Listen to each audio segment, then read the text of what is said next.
ঠিক হয়ে যাবে ইনশাআল্লাহ। কেমন ভয় পাইছো?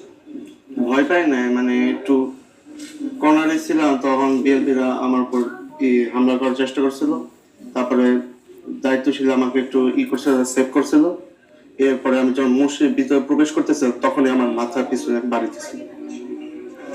আর এই মাথার বাড়ি সহ ইনশাআল্লাহ আদালতে আখেরাতে ওদের মোকাবিলা করবা ইনশাআল্লাহ। এটা তো আদালতে আখেরাত, আর দুনিয়া কিছু করার নাই আমাদের। আচ্ছা, কালকে তো প্রটেস্ট হয়েছে, পুরো না হাতাহাতি না, সেই ক্ষেত্রে তার উপরে আচরণ হয়েছে। আল্লাহ সব ইনশাআল্লাহ ইনশাআল্লাহ আমাদের আল্লাহ তোমাকে তাড়াতাড়ি সুস্থ করবে।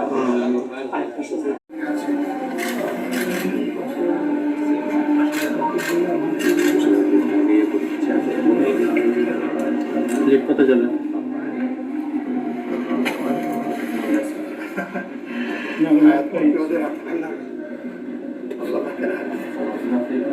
সুস্থতা নিয়ে আমাদের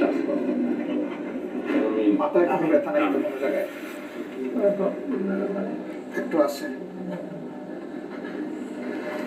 ভাই ফোনটাও নিয়ে আসছে, তখন সেনাবাহিনী পুলিশ প্রোটেক্টর যখন বাইরে ঢোকে মসজিদে, তখন বাইরের কাছে 2টা ফোনও নিয়েছে। এখন পর্যন্ত আমার ফোন টোন পাইনি। ইনশাআল্লাহ তুমি সুস্থ হয়ে যাবে ইনশাআল্লাহ। আল্লাহ তোমাকে ওই গুলি থেকে যখন বাঁচাইছে, আল্লাহ নিশ্চয়ই তোমার নিয়ে একটা পরিকল্পনা আছে ইনশাআল্লাহ। আমরা আশা করি সেই পরিকল্পনাটা চমৎকার একটা পরিকল্পনা আল্লাহ ইনশাআল্লাহ।